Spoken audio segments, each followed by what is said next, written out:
will start my presentation. Good morning, everyone. So my name is Arnel. You can call me Professor A. And I am your speaker for today.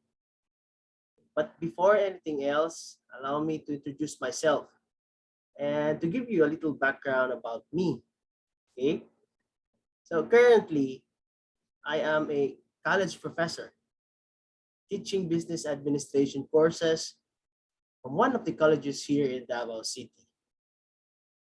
I've been teaching part-time for 2 years. That would be from 2017 to 2019. And I transitioned to full-time teaching during the pandemic in year 2020. But prior to my teaching career, I was employed and working for a financing institution here also in Davao City for more than 19 years. And with that experience, I was able to gain experience in handling different types of people and different personalities also. So when I was with the company, I held several positions, including documentations, collections, last foreclosure, CI appraiser, and my last assignment was seniors accounts officer, or I am part of the marketing team. Okay, so with that experience, like I said earlier, I was exposed to different types of personalities. Okay, so it gives me the idea that one day somehow, why not, no, to indulge into public speaking as a motivational speaker or something like this. Okay, so that's about me or my bio data. So much for the introduction, and let's start with our topic. No? So our topic for today is about positive mindset. A very, very interesting topic, no? Especially in times like we have right now. Most of people are in despair, no, because of the pandemic. So maraming nalulungkot, maraming natidepress, and stuff like that, no. So it is important that we have this positive mindset. Okay. Hence, the title of this presentation is The Mind That Shaped the Future. Okay. So positive mindset has a big impact on how I achieve my goals, no? And brought me to where I am today. Okay, from the previous employment up to now, my current employment, no? Which is a full-time rather, professor. Okay. So before I start, may I ask from the audience, no, or the participant in this webinar, who wants to succeed? I think everyone does, no? The vast majority of the participants today, I think the answer would be very, very obvious, no? You wanted to succeed. Okay? So, do you want to learn the secret on how to succeed? Well, good news. This webinar or this presentation is for you. Okay? And I hope this would inspire you to do something great, no? To do something worthwhile. Instead of those negative thoughts, you transform it into positive thoughts. You make those bad things as an opportunity rather than an obstacle. Okay, so once again, good morning, no? Magandang buhay. Okay? So sabi ng iba, anong maganda sa buhay? Well, if you think negatively in life, this webinar is really for you. Okay? And I hope this will really change your mindset. If you are negative, kung ngayon nag-iisip ka ng negative kung paano mo i-achieve yung goals mo, with the help of this webinar, no? Just by changing your thinking from negative to positive, I hope that it can help you. No? Okay? So now, what is positive mindset? So anyone, anong ibig sabihin ng positive mindset? Okay? So according to Google, it is the practice of focusing on good in any given situation. Okay, take note. Focusing on the good in any given situation. Kagaya sa atin ngayon with this pandemic. No? So you might be thinking na, oh no, talagang struggle ngayon. Talagang mapahirapan ang buhay. And with this current situation that there is ongoing war in Europe, no? Tumataas yung presyo ng gasoline, the fuel, no? Lalong pasakit. But come to think of this, no? If there are those who are losing during the pandemic, there are also those who are gaining. If there is losing during the crisis, there are also who are gaining. So ibig sabihin yan, no? There is losing, there is gaining, there is the problem, the pandemic, the war, no? That affects the economy of almost entire country. So being positive, we are going to look into what those successful people do, even in this current situation. Okay? So for instance, kahit na-reject ka, you know, how many times, okay, but you will still pursue your dream because you believe that you will be able to make it. And it's just a matter of good timing. Okay? So ganun lang yun, no? It's important to have this positive mindset. Kasi most successful people do have this trait, no? Do have this mentality, positive mindset. It always starts with your thoughts, your thinking. If you wanted to succeed, you have to believe in yourself and you have to think positively. If you believe in yourself that you can do it, no matter what it takes, you can really do it. Okay? So I would like to share a story. Would you like to hear that? It is a real story, no? So do you know Jack Ma? Founder of Alibaba and AliExpress. Okay? So according to him, when KFC went to China and conducted a massive hiring, and there were 25 applicants, according to him, to Jack Ma. And one of them is Jack. Okay?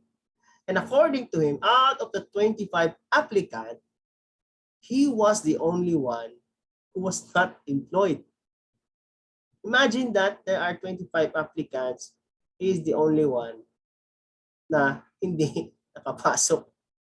Imagine how depressing it was na nalaman mo, 5 kayo lahat, then 24 lang po ang natanggap. So, if you were Jack Ma, no, how would you feel? But it did not break his will. Since he really wanted to succeed in life, he never stops doing things that will make him wealthy because he believes that one day, with the right formula, he will be wealthy. He had a clear vision, no? And to make the story short, the long story short, he chanced upon a friend, a foreigner, no, whom he befriended or became friend with, no? They get along. Since he was also making a side hustle as English interpreter in China. So ganun po si Jack Ma, no? Talagang madiskarte siya na tao because of his desire to wanted to speak in English, because he believed speaking in English would bring him to another heights. Okay? So, sa side hustle siya ng as tourist guide, no?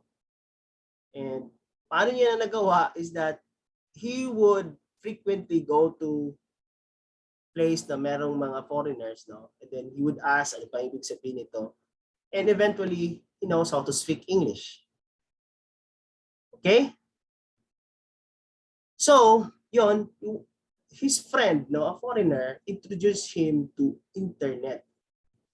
And then, if you know, no? Kung hindi, I will tell you, that was the breakthrough for him. He saw Amazon. Okay, Amazon that time siguro was just selling books and some couple of items. That's the turning point that Jack Ma said to himself that one day he will be like the Amazon of Asia. Okay? And years later, I think that was late 90s, no? When he got acquainted with Amazon, get idea about Amazon. The 2000s and until now, Alibaba is one of the most frequent, most visited, okay, online selling platform in the world. Okay, so in short, Jack Ma has successfully achieved his dream. Okay, today, Jack is one of the richest and influential men in the world. Okay, can you imagine that? So that would tell us if Jack Ma was so negative, okay, when he was not hired, na-down siya agad, gusto niya mag-ordinary ko ano lang, worker, can he achieve his dream? Can he be where he is right now? What do you think? Yes, no, di ba? Cannot. And again, meron pa palang isang story. No? Dati sabi niya, he applied sa Harvard.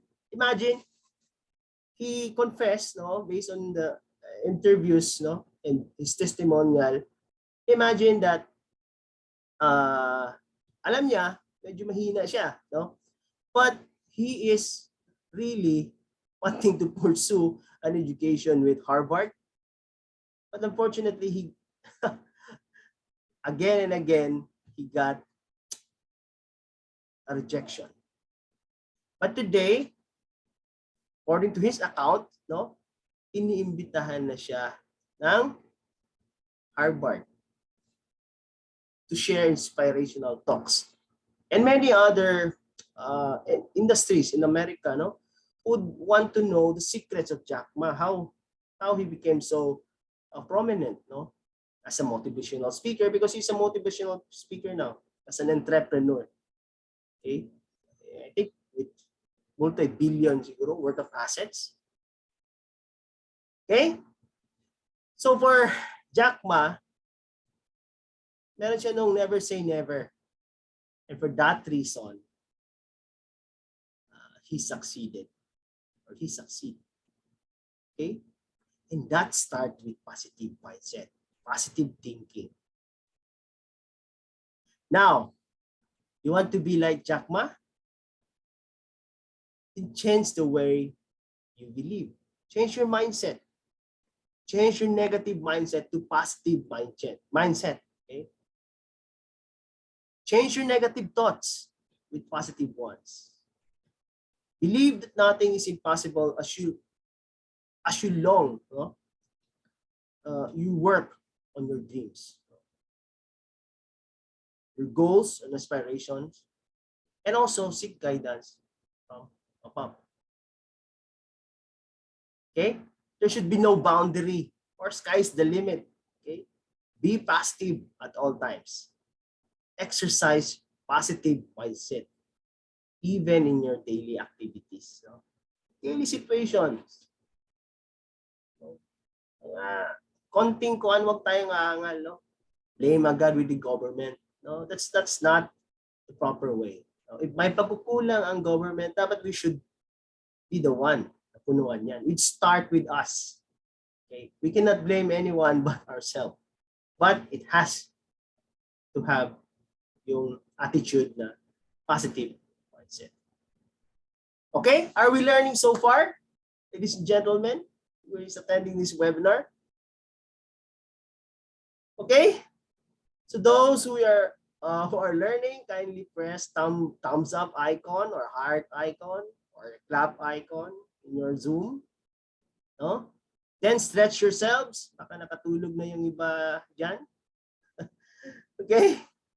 So it's also important to keep on stretching, no, from time to time, so that parang hindi yung stagnant yung blood natin. It has to circulate, has to flow, no?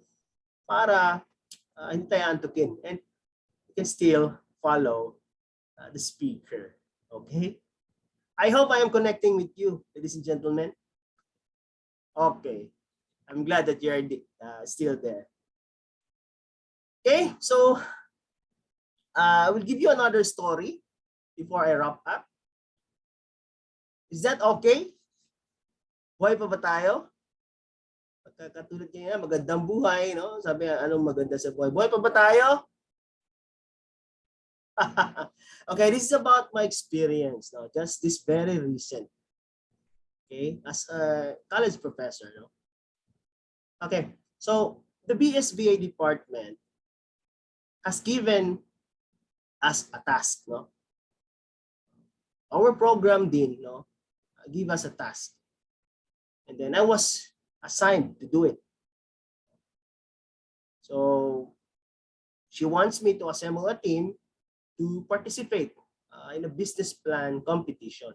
And take note, this is national. Okay?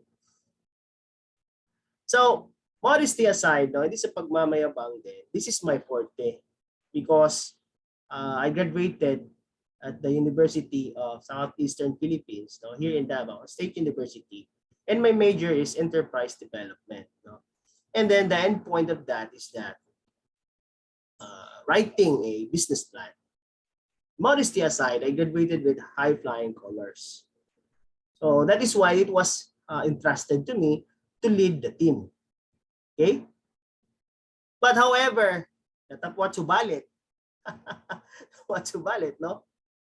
It is okay, no, if we have enough time to prepare. But the deadline is Monday. It was given to us when we had our meeting Friday afternoon. So I was in shock, you know, because when I write my business plan, when I was still studying my master's degree, it took me several months before I presenting the preliminary defense, and it took me another year to present my final defense. In short, 2 semesters. Okay? But this is a different story, you know. But I was tasked to do it, to write the business plan, but we already have the data. So the data will be coming from the feasibility studies of our students, you know, submitted feasibility studies, no, where I'm also teaching it. No, I was the subject instructor for feasibility study. So it was a relief for me. No, ilang kay 3 days because I have the primary data that I wanted. No, so to make the long story short, since we don't have enough time and I cannot transfer knowledge to the students, no, that we will be drafting. So ang ginawa ko, I initiated the writing. Okay? So I initiated the writing. So it was given afternoon Friday. After the meeting, I assembled the team. We have a brainstorming with the faculty or BSBA faculty, and then we drafted who will be the participant. Of course, included doon yung proponent ng FS. Okay? And then, we selected the best of the best for the presentation. If makuha kami as a finalist. No? After that, going home, I immediately write my manuscript. Okay? I immediately write my manuscript because I knew that it would be impossible to finish it on time if I'm going to delay the writing. Again, I employ positive mindset. We are only given 3 days to submit it on Monday.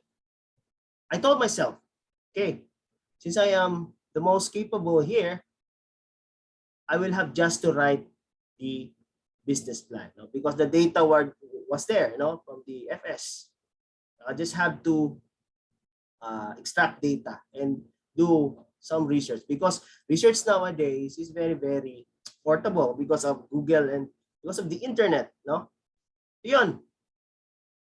As I was writing, researching, getting information, finishing the marketing plan, because that is the very crucial stage, no? The marketing plan, okay? That is very, very crucial. Okay, so there's a lot of components in the marketing plan. So I wanted to finish it the soonest time, because so that we can proceed with the financial plan. Because the operational and organizational plan is just very easy. I did not notice, no, out of my excitement, because I put in mind that this is just temporary. After 3 days, we could be okay already. I'll be back to my normal life. So the positive mindset there is that I think of the reward. What will be the reward? Championship, diba? And cash prize siguro for the participant, okay? Our learners. No? So, cut the story short, I did not notice that it was 6:30 a.m. It was Saturday. That a.m. I finished the marketing plan. Imagine, because of my enthusiasm, because I feed myself positive thoughts, I forgot about the time writing. And my wife just woke up and then sabi sa akin, hindi ka pa tulog. Umaga na yata. Okay? So to make the long story short, I finish it, financial plan. So I can now proceed with the operational and organizational plan, which is very, very easy. No? I just have to extract data from the FS, transfer it, and yun na yun. No? So I sleep for at least 6 hours. No? From 6:30, I woke up in 12 noon. Then I started writing again. So I finished in Saturday, siguro evening, I was able to finish the organizational and the operational plan. And on Sunday, I've started writing the financial plan. And now this time I delegated. Okay, I use now the power of yung duplicating myself, no, networking. So I delegated to the participants, yung dinraft namin na students, I delegated tasks to them. Okay. So they work on the financials. No? Then they submitted to me. As I continue to write the narratives, they continue to compute. And to make the long story short again, we are able to finish it. I was able to finish it. And then I have it Firuz to my colleague. No? So she checked the financial plan on Monday morning. Okay, I'm talking here about finishing the business plan on Monday morning. So, yan. It was already finished. No? So, natapos na siya. And then, all the aspects of the business plan was okay. Then, before the deadline of submission, which is Monday, 5 p.m., we are able to submit the business plan. Okay? So, to make the long story short again, no, I'm using this word, no, over and over, we were able to submit. And it was a bonus. Nakuha kami as finalists. No? So out of 27 participants nationwide, Luzon, Visayas, Mindanao, there are only 2 coming from Davao na na-draft included as finalists for the national competition for business plan presentation. Okay? So yun, no? So it was categorized into food, non-food, services, and technology. So we belong to services. Okay? We belong to services. And that does not end there. Hindi natapos doon because we have to present it. After that, I assembled the team because in a week's time, they will be presenting. Again, kulang yung time namin, preparation. Kasi imagine the team that will be representing it are 4th-year student. The 4th-year student now are doing their practicums, no, or internship. And I have to pull them out, no, and write excuse letter to the respective industries just to pull them out, no, to represent the school. Okay? And again, no, during the presentation, we encountered problems. Ask me why. I asked me what, rather. During the presentation, we were prepared. We are in good positive vibes. But it wasn't a Friday. Just very recent. Just this week, as the making of this video. This is a real story of success. The internet was lost. The internet was lost. So we were having a problem. The only communication that I have right during that time is the cell phone because I have data. But I did, again, using the positive mindset despite that situation, because the participants are now agitated. No? Instead that they are very relaxed, they become agitated because the program was starting. So what I did is that I intervened. No?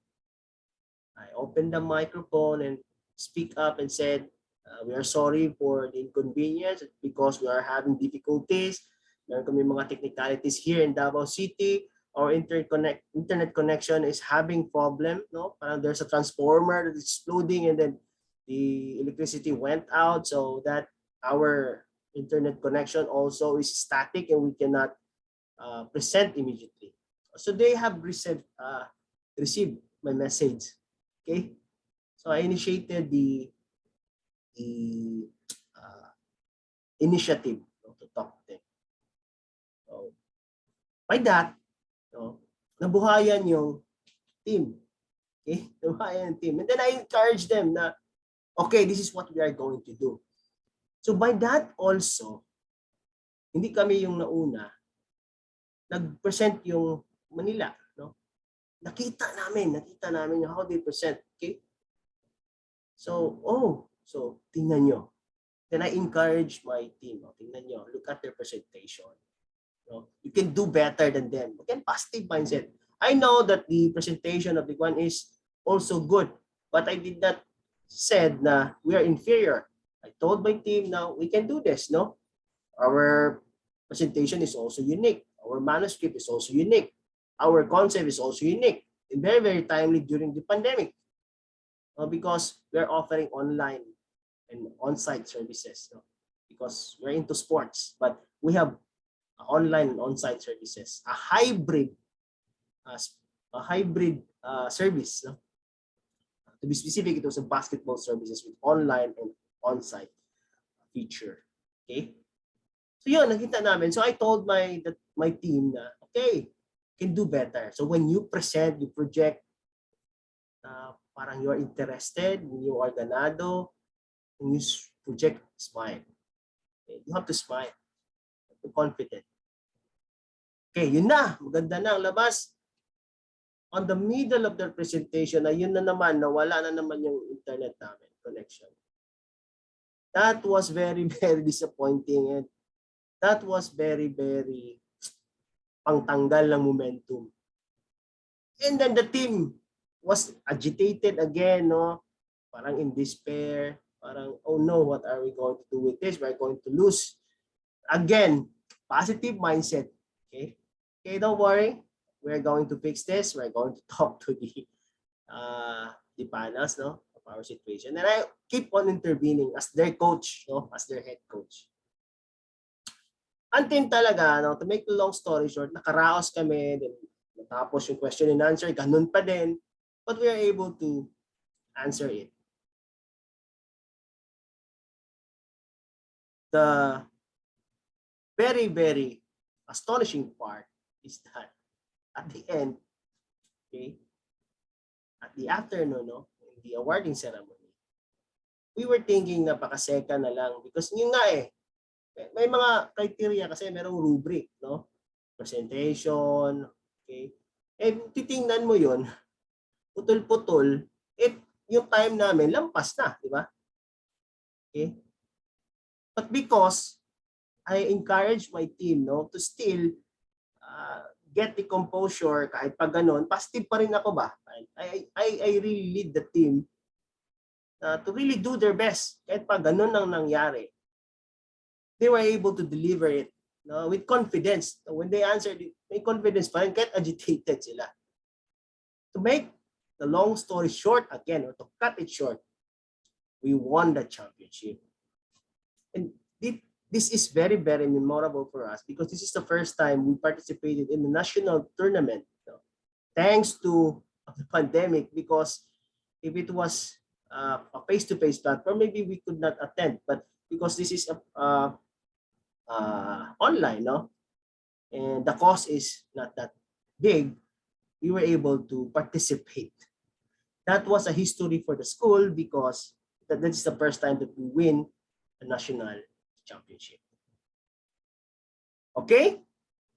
So, what do you think of that story? Okay? What is the moral of the story, my dear listeners? I hope andyan pa ba kayo? Are you still there? Are you moved by the story about how positive mindset brought us to success, no? To keep us intact despite being agitated, anxious na we could lose because we are not doing well. Yun nga, because of the discrepancy in the internet connection. It was intermittent, pawala-wala kami. But still, we managed to finish it.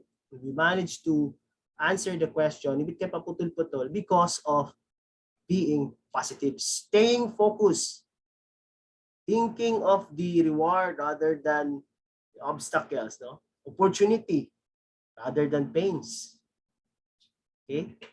So, what is the moral of the story? What do you think?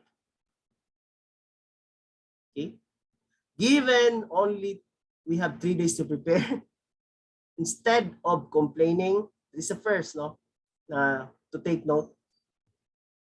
I took the initiative to accept the challenge. Okay? For me, ang inisip ko, it would be a great pride if nanalo kami kung sakasakali. At yun nga, nangyari. No? We won, rather. I immediately assembled the team, no? Write the business plan immediately, and nakasubmit kami. No? It was the positive mindset, okay, that drives me to do some sacrifice and to do the extremes, no? Sleep late, no, just to finish the manuscript, and I was able to submit it, being perused by my colleague, and then submit it, our entry, no?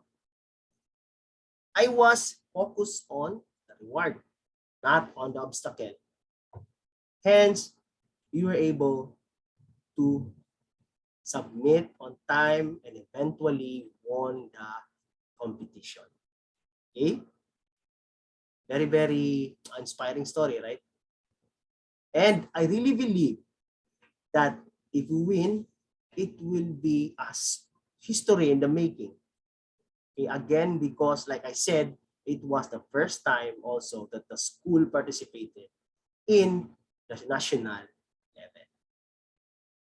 Having a positive outlook eliminates, okay, the reason for clamor, rant, no? It drives you to focus on the reward rather than treating the situation an obstacle or your pains, di ba? By being positive despite the situation or the lack of time, no, yung mga ganun. And by taking actions, we were able to achieve and accomplish our objectives and goals. Okay? So, I hope you learned something from this sharing about positive mindset. And I hope that it will give you, even it will inspire you, no, to think positive rather than negative. No? I hope that you change your negative thoughts into positive thoughts, no, after hearing these inspiring messages, no, inspiring stories, no, from Jack Ma, no, and from me. And I hope that I really do change your thinking, and hopefully that you can do better also with your endeavors or to do great things in life. Okay, so thank you very much, ladies and gentlemen. Thank you for attending this webinar. And by the way, after the program, no, kindly fill up the evaluation form. No? So the evaluation form is, I think the link is posted in your chat box. So kindly check the chat box and yes, fill up the form. In a while, no, in a moment, kasi prepare pa. Once again, thank you. God bless and more power.